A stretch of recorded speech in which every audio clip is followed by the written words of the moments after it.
welcome to another episode of Jim Merritt's Indiana. I'm Jim Merritt. I really am looking forward to this podcast.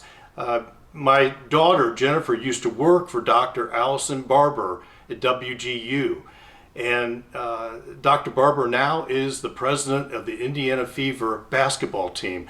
They're working really hard in the community and working with Anthem, and we'll be talking about their Athlete Advocate program. We'll also have Kathleen Doyle, who's a robust player for the Indiana Fever as well, and talk to her about how she wants to work in our community, that being Indianapolis and Central Indiana. Looking forward to broadcasting this to you, and I hope you enjoyed as much as I will. Hi, it's Jim Merritt again, Jim Merritt's Indiana podcast. You know, I'm really excited today. You can see I've got my hat on, Indiana Fever Day with Jim Merritt's Indiana podcast. We are at the Round Table Recording Company again, and Jake Presley's on the board, and thank you very much, Jake, for your help on making this a success today. I don't know if everybody knows, but this is Women's History Month. The month of March is Women's History Month, and we're going to really concentrate on that, and we'll be talking about Dress for Success and in a succeeding podcast. But today we're going to talk about the Indiana Fever. And I'm so proud to have Dr. Allison Barber here. You may know that my daughter Jennifer Merritt worked for WGU for then Chancellor Barber. And today we're going to be talking also to Kathleen Doyle, who is a player for the Indiana Fever. And with Women's History Month, this just really seems to be hand in glove, Dr. Barber, Allison, with your new relationship with Anthem, your new relationship with the IU Philanthropy School, and I can't believe I pronounced that correctly.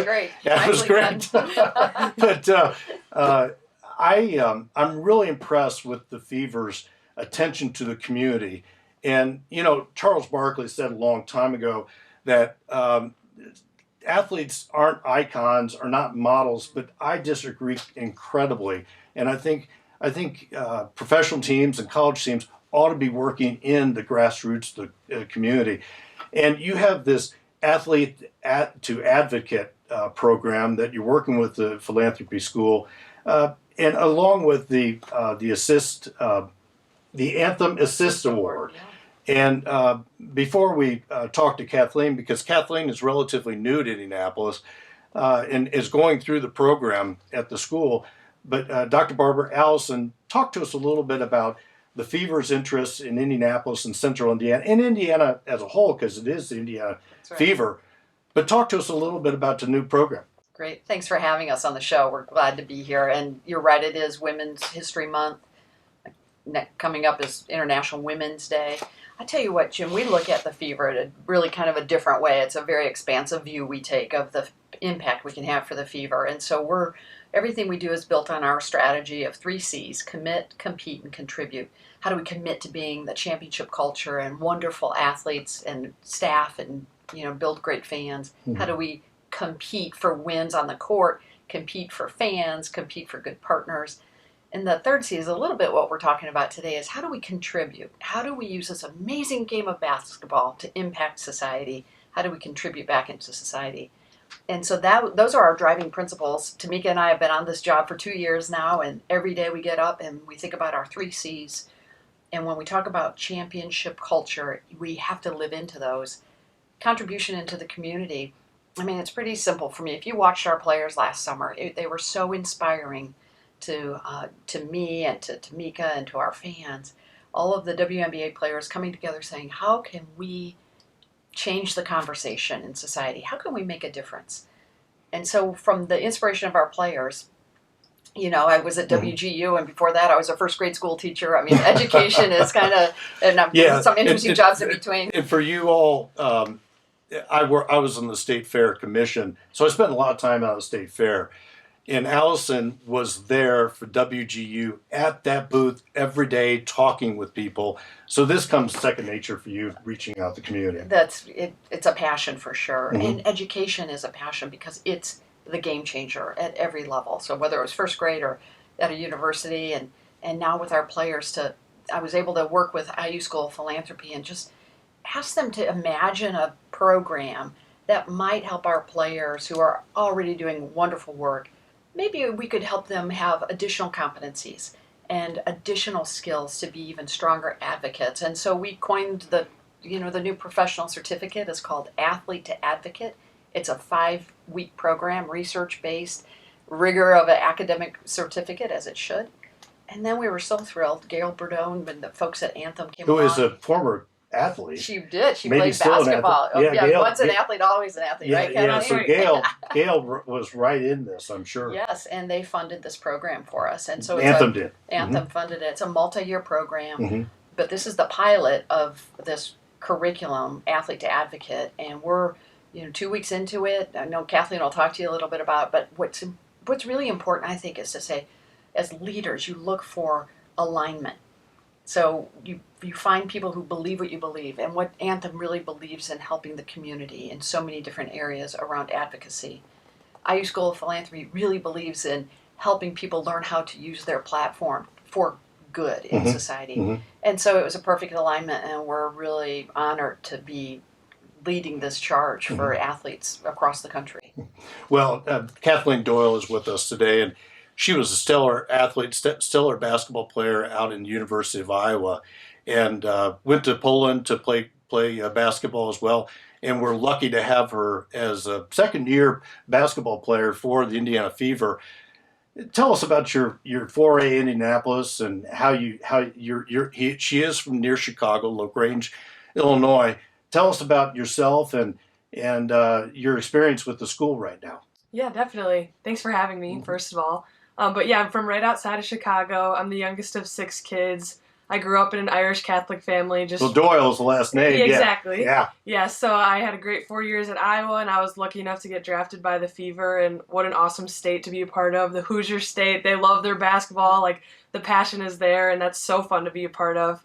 And I also just feel really blessed to be on the Fever because they care so much about your development as a player, but also as just a professional and as a person. And that's what this program is highlighting. I mean, I experienced it in the bubble, seeing all these older players using their platform so well and like changing the conversation, like Dr. Barber said. And it's just like set an example for me that I can use my platform as well to really make a difference. And I wanted to take advantage of this opportunity to be a part of the program so I could really learn how to do that. I'm young still, I'm 22 years old, but I know that my platform allows me to have a voice, and I want to learn how to use that and make a difference in the areas that I'm passionate about.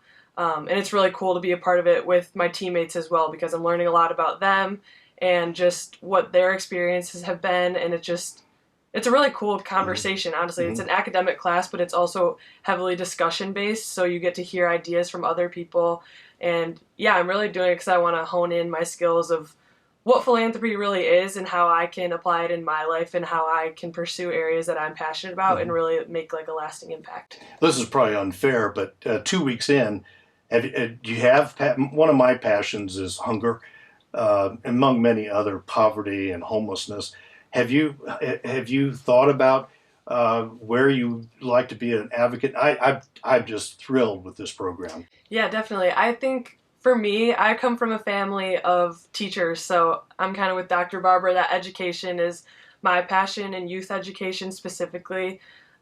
It's that very basic level in my head when I think about like what area I'd want to pursue is just helping kids reach their full potential, no matter where they come from, what they look like. I just want every kid to have an opportunity to be educated well and to succeed in whatever they're passionate about. So I'm still working through all of that and what I would want to do. That's a great central focus, right. Allison. And I think that there are five courses, right? Five modules. Yes, that's right. And in the course, tell us about the upcoming April spring training camp, and then when the season starts, and just give everybody kind of an idea of what's going on with the Fever right now. Yeah, so while a lot of our teammates are overseas right now, there are a couple people still in Indianapolis training and working up till training camp, which starts the end of April, and then the actual games would start mid-May. So and it goes till October. Training. Yes. And it's a WNBA, and it sounds like it's going to be a great season. your first season being in the bubble probably wasn't the experience that you're going to have this year. And Allison, talk a little bit about the Assist Award, the Anthem Assist Sure. Award. Well, we talk about how do we really come alongside our players who are so committed to making a difference in society. And as we create that platform for our players, we thought, well, what if we could inspire and recognize Hoosiers of all ages who are doing something good in their community? And so, we're the Indiana Fever, not the Indianapolis Fever. We're the first team in the W. We stream all of our games at no cost to our fans. So Wonderful. in all 92 counties. So we're thrilled about that. Wow. So we're building That could be accessed off the website, Yeah. correct? Yes, off our Fever website, feverbasketball.com. I'm glad you got that in. There you go. Kathleen would kick me out of this room if I didn't get that in. Or somebody downtown. Yeah, I know, that's right. Well- So we just said, what if we, it goes back to this contribute. And so our contribution is to say, we're going to really come alongside our players who are great advocates. We're going to recognize everyday Hoosiers doing good every day, and people can go online, feverbasketball.com, and nominate, starting next week, nominate someone in their community of all ages doing something to assist in their community. And then with the partnership of Anthem, we will recognize Anthem Assist Awards every month throughout the year and just celebrate. I think that's how you win in life. They're good people and bad people, and the more you celebrate the good people, the more people will emulate the good people. And honoring them and demonstrating their passion That's is just wonderful. Kathleen, last word. It's great to have you in Indianapolis. I'm sure you're anxious for the end of April to come along. You're getting in shape. Let's have an enormous season. Are you excited about it? Oh, I can't wait. It's going to be great. I'm really excited for year 2, for sure. Well, we all know that Bankers Life Fieldhouse is undergoing a reconstruction, and that's an exciting part of it as well. And I hope you all go out to the Fever games. They start in May, and I'm just so pleased that the Fever has a passion for our community and keep a track of the Anthem Assist Award. And I'm really happy with Mrs. Ostley at the School of Philanthropy. There are so many good people that have Indianapolis and Indiana that benefit to our community and to our state. It's just wonderful. And you've seen and you've heard another episode of Jim Merritt's Indiana. I'm Jim Merritt. Thank you for watching.